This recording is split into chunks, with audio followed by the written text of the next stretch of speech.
Uttarakhand news वाणी के सभी दर्शकों को एक बार फिर से मेरा नमस्कार। साथियों, उम्मीद करता हूं कि आप ठीक होंगे।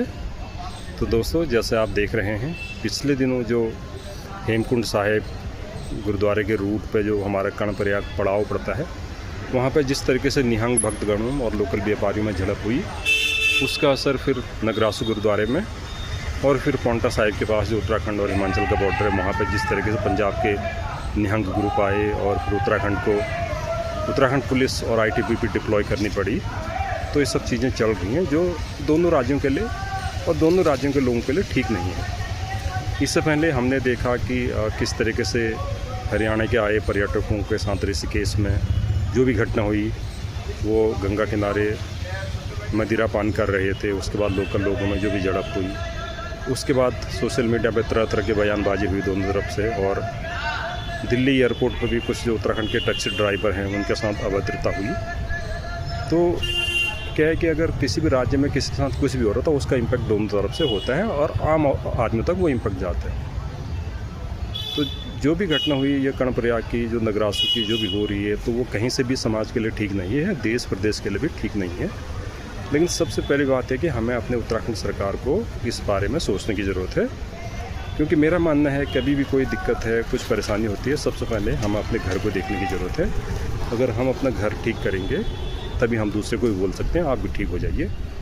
क्योंकि मेरा मानना है, चाहे वो ऋषिकेश की घटना हो या कर्णप्रयाग की घटना हो, अगर पर्याप्त मात्रा में वहाँ पर पुलिस बल तैनात होता तो शायद ये चीज़ें एस्केलेट नहीं होती। आप चले जाइए चार धाम यात्रा पर, किसी भी यात्रा पर चले जाए उत्तराखंड में, आपको कहीं पर भी सुरक्षा व्यवस्था नाम की कोई चीज़ नहीं मिलेगी। जब सुरक्षा व्यवस्था के नाम से कोई चीज़ नहीं मिलेगी, लोग हो हल्ला करेंगे ही। और जब यात्रा में आते हैं तो बहुत सारे पर्यटक तो इसलिए भी आते हैं क्योंकि वो थोड़ा दिखावा भी करते हैं, शोशाबाजी भी होती है, और साथ ही जो लोकल व्यापारी हैं उनका भी मोस्टली कहना होता है, लोकल लोग भी लोकल व्यापारी कहते हैं कि भाई ये तो सीज़न है, सीज़न में तो हमें पैसा कमाना है।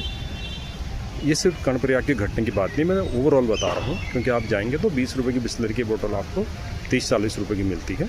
ऐसी बहुत सारी चीज़ें हैं, वो अलग बात है, वहाँ उनका लाने का ले जाने का खर्चा भी होगा, लेकिन इसके बावजूद भी काफ़ी चीज़ें वही बोलते हैं कि भाई ये सीज़न में तो हम कमाएंगे। तो सरकार को देखने की ज़रूरत है, पर्याप्त मात्रा में सुरक्षा बल तैनात करने की ज़रूरत है, लॉ एंड ऑर्डर मेंटेन करने की ज़रूरत है, लोकल और दुकानदारों को गाइड करने की ज़रूरत है, उनको गाइडलाइंस देने की ज़रूरत है। साथ ही जितने भी जैसे जो भी जत्थे जाते हैं तो ये रुक के जाते हैं, इनके भी पॉइंट बने होते हैं, वहाँ पर भी आप 1-2 लोगों को काउंसलर के तौर पर बिठाइए, उनको बोले भाई रास्ते में इस तरीके से हमारा सेंसिटिव जोन है, पहाड़ी इलाका है, लोगों के साथ आप अच्छे से बिहेव कीजिए, जंगल में जाते हो, ट्रैक पे जाते हो तो अच्छे से आप रिएक्ट कीजिए, आग मत लगाइए, खाना पीना खा के इधर उधर बोतलें या बाकी चीज़ें मत फेंकिए। ये सरकार को भी एक काउंसलिंग करने की ज़रूरत है जगह जगह पे, क्योंकि कुछ तो असर होगा उसका। मैं मानता हूँ कि जो लोग हल्ला गुल्ला करने आए हैं वो मानेंगे नहीं, लेकिन बहुत सारे लोग ऐसे हैं जो चीज़ों को समझते हैं और देखा देखी बाकी लोग भी फिर उसी हिसाब से अपना व्यवहार चेंज करते हैं। तो ये घटना बहुत बड़ी सीख है। साथ ही जो राजनीतिक लोग हैं हमारे, जो बयानबाजी कर रहे हैं इधर उधर की, वो बयानबाजी किसी भी तरीके से ठीक नहीं है, क्योंकि अगर हम करेंगे कि हम कम नहीं है वो भी कम नहीं है तो दिक्कत हो जाएगी। वो अलग बात है कि जो हम उत्तराखंड है, यहाँ भी मार्शल कौम है और पंजाब में भी मार्शल कौम है, उसमें कोई दो राय नहीं है, दोनों सेल्फ रिस्पेक्टेड है, दोनों का देश की आज़ादी से लेके अभी तक बहुत बड़ा योगदान रहा है, वो एक अलग विषय है।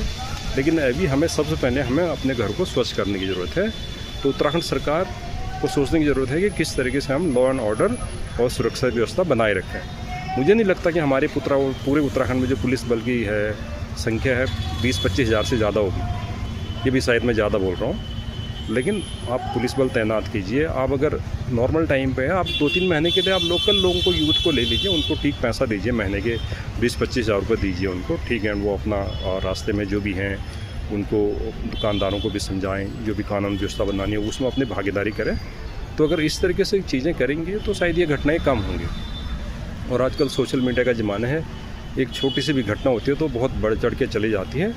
फिर उस बढ़ाई चढ़ाई में कुछ लोग होते हैं जो उसका फ़ायदा उठाते हैं, चाहे वो आप उनको देश में बैठे हुए लोग हों चाहे विदेश में बैठे हुए लोग हैं, फिर उसका अनाप शनाप फ़ायदा उठाता है और उसका नुकसान देश और हमारे समाज को ही भुगतना पड़ता है। और जो भी तोड़ फोड़ होगी, जो भी मुकदमे हुए लोगों पे, सब शरीफ घर के ही हैं, कोई ऐसा तो है कि यात्रा में कोई बहुत करोड़पति अमीर लोग के बच्चों मोटरसाइकिलों में जा रहे हैं, है ना। जो भी लोग हैं वो भी नॉर्मल तबके के लोग हैं, तो उनको एक केस हो जाता है तो पूरी ज़िंदगी जो है उनके चक्कर में कटती है। तो पुलिस को भी ये सुनिश्चित करने की ज़रूरत है कि सही तरीके से जांच हो और जगह जगह CCTV और कैमरा वगैरह लगा जाएँ, ताकि जो भी गलती हो उसका आर्टिफैक्ट के साथ उस पर कार्रवाई की जाए।